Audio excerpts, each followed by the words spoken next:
Hey guys, welcome to another episode of Heffe Chop Shop. Last time you saw me pull the Cuore dashboard out and the engine, fit the new wiring loom and fit the new engine and get it running.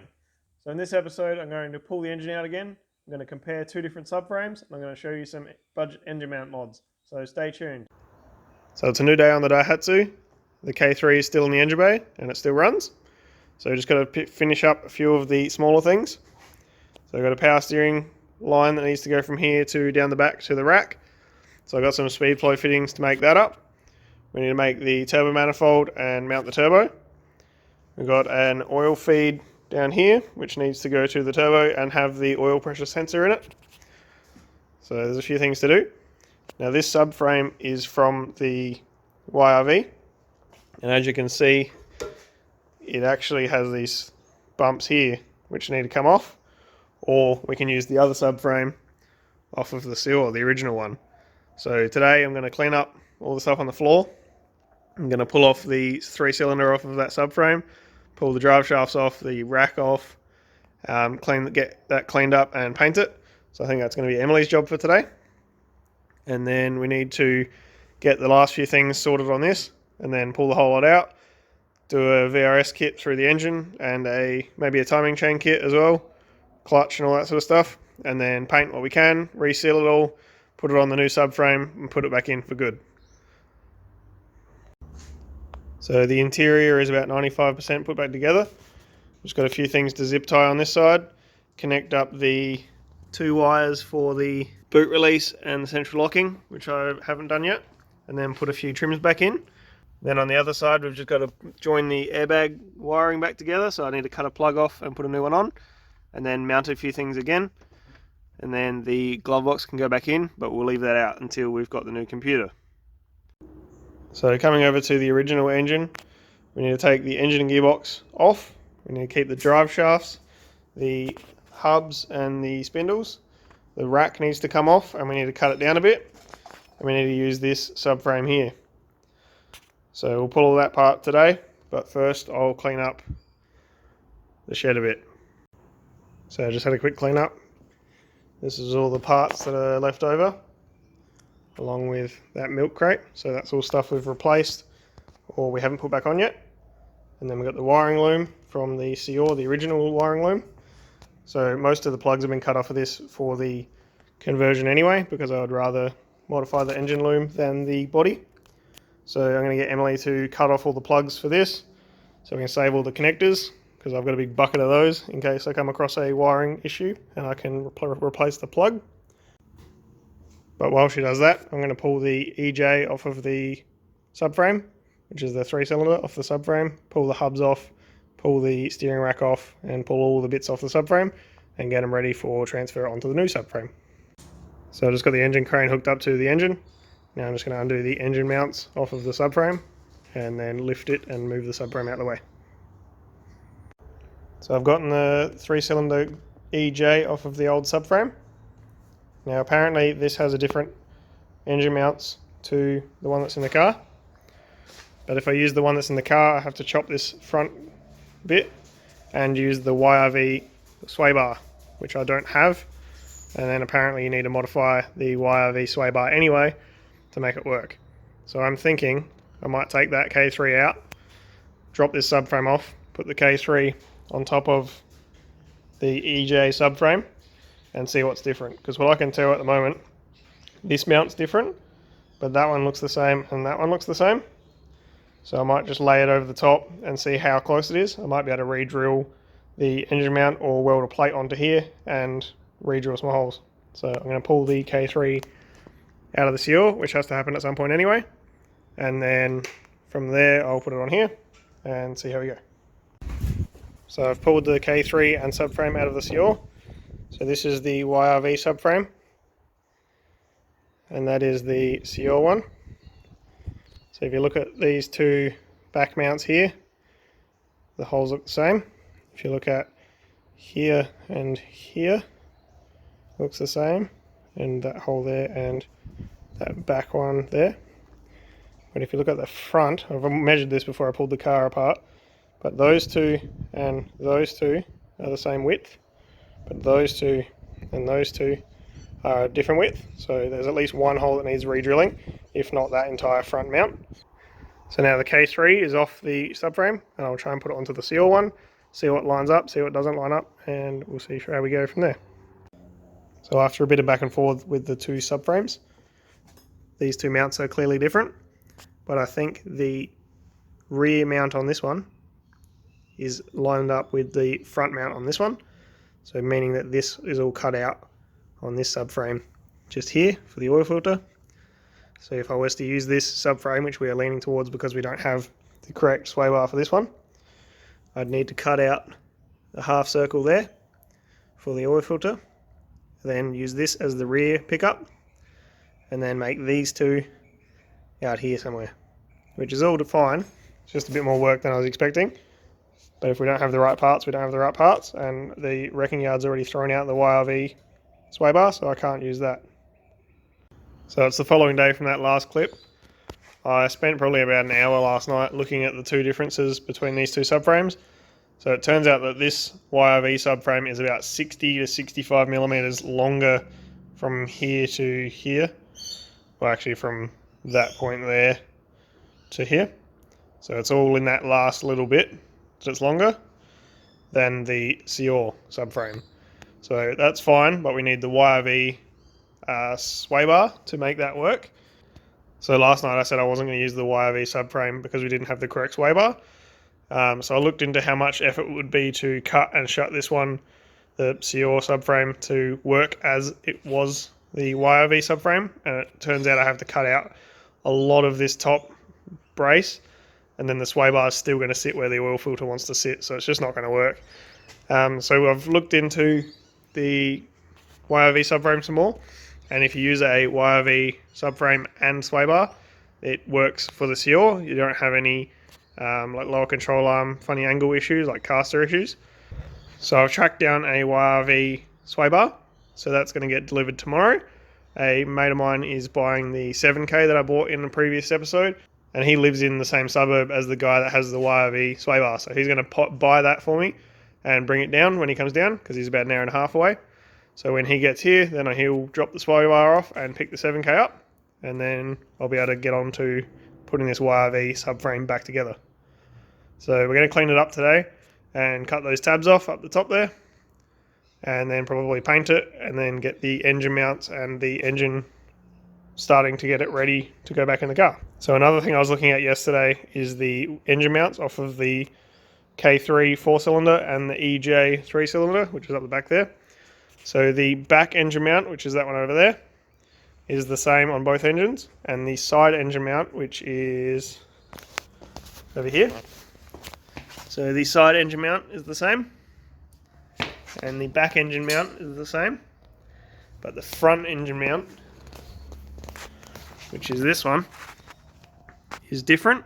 So this one has the 3 holes and they're a bit wider, but this plate also sits further out on this one, and this whole bolt onto the block assembly which is different to the EJ, which is like that.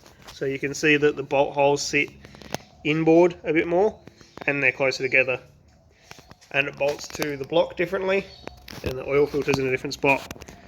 So that means that I have to use the YRV subframe and engine, which we already knew, and then all of those engine mounts, which is fine. So I've got a trick for making these engine mounts a little bit better. I'm sure a lot of you would know what I'm talking about, so we're going to do that later today. But we're going to go out and get some parts, and then we're going to try and clean up this subframe. So another thing I was doing yesterday was this power steering line. So we cut the old power steering line off when we were getting it out of the car, and it was the only one at the shop or at the wreckers, so we couldn't get another one.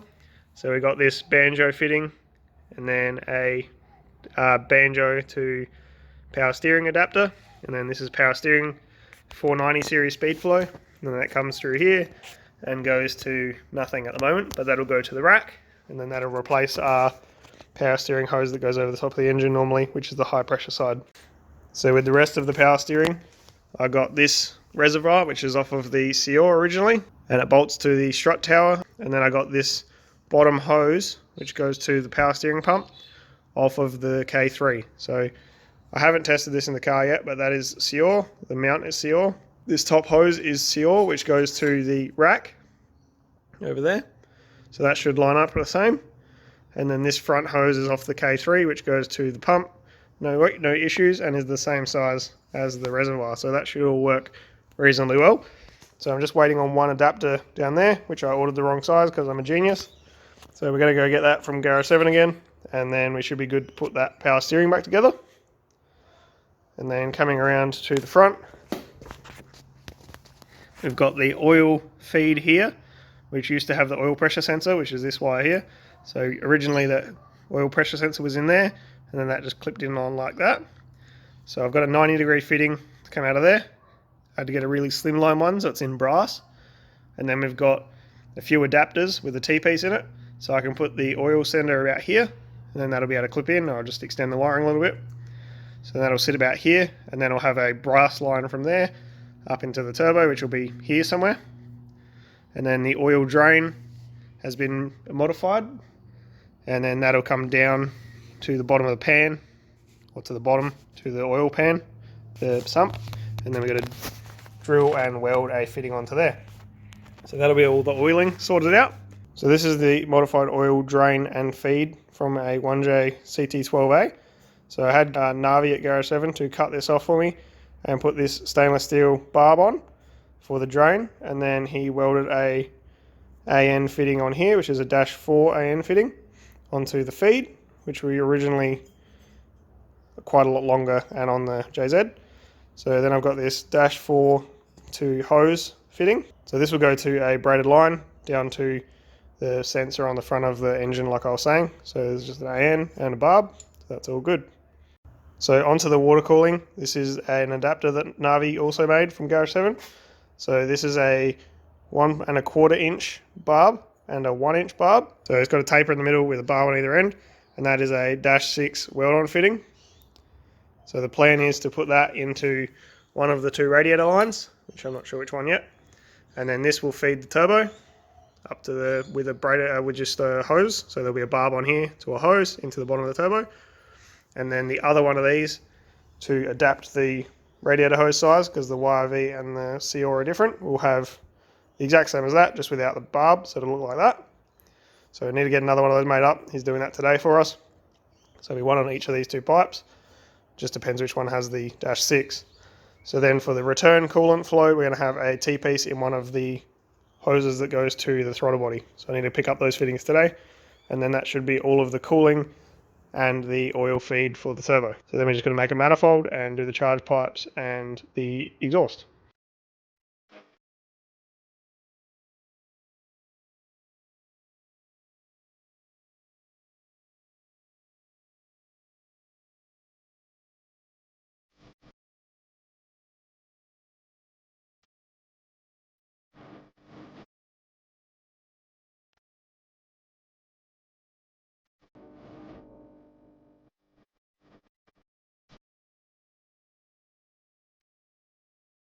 That's pretty good. Can you do it? Can you lift it? Yeah, boy.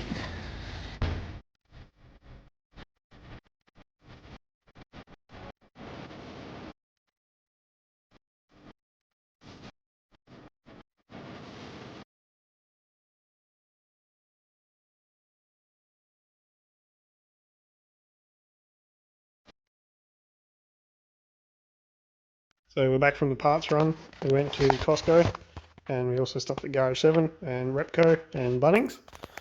So I've got a bunch of fittings for the Daihatsu. Got some stainless steel weld-on for the coolant feed and return for the turbo. We got two 3/8 to -6 barbs for the coolant return as well.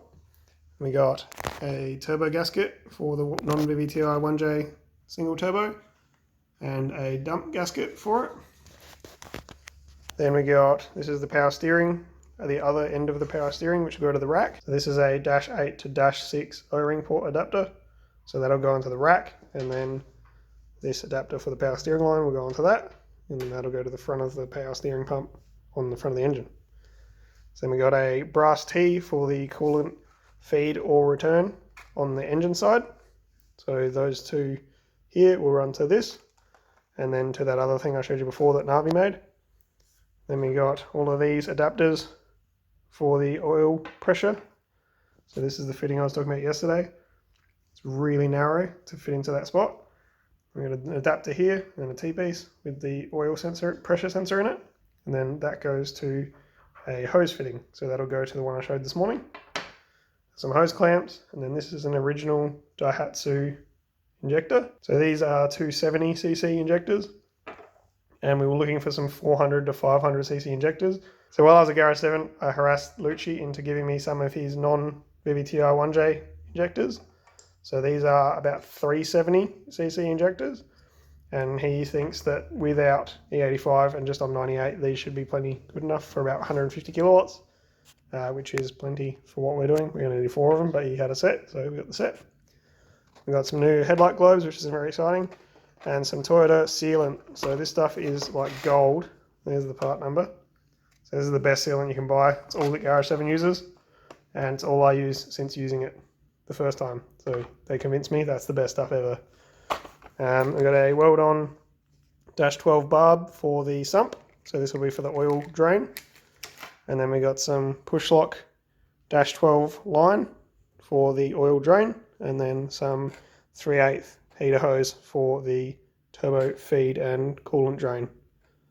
So then we stopped at Bunnings and got this Sikaflex 252, which is the high strength structural adhesive. So this stuff, what you want to look for is good gap filling properties and vibration dampening. So it says on here, is suitable for structural joints that will be subject to dynamic stresses.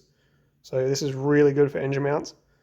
Cheap way out, but we're going to fill the engine mounts with this stuff and it'll make them a bit stiffer and make them hold a bit better power. So that's some of the haul from today. But it's gotten late now. We stopped at Costco and ended up buying a whole bunch of groceries. So it's 6 o'clock already. And we got Harley a new bed. So he can lay in the house now. Because the cat peed on his last one. Harley. Hey bud. Your new bed good? He doesn't care. He just wants Emily's pizza. Where's your pizza? Pizza! And also while we were at Garage 7 the other day, Emily ordered some new coil overs. So these are MCAs, which are pretty badass, pretty baller. So they're for the IS250. This is the setup she got. So you can see Garage 7 IS250s. They're 14s and 9 kilo. And they're the Street Essential series. So we're going to put these in over the weekend and they should be really good. So I've just started work on these engine mounts. I've cleaned them with brake cleaner. Just letting it dry now, so I'm going to fill all in here with the Sikaflex 252, and that'll make the whole mount be fixed. So this one actually is starting to come apart, so I'll put some in there, glue that back down, fill this with Sikaflex, which will join it all back together. So the actual rubber's in good condition on this one, it's just the sleeve has come apart. And then on this one, this is the side, I'll just fill that void with the Sikaflex. And then the rear one, also the same thing. And this one's got a huge void in it. So I'll fill that right up, which should make the whole engine mount system a whole lot stiffer. And I'll just let it dry overnight or however long it takes, and I'll show you the updates then. So I've just finished filling the engine mounts with the Sikaflex. So as you can see, there's no more gaps, no more room to move. So this is a pretty messy job, and it was made worse by the goo being so thick that the caulking gun wouldn't actually push it out.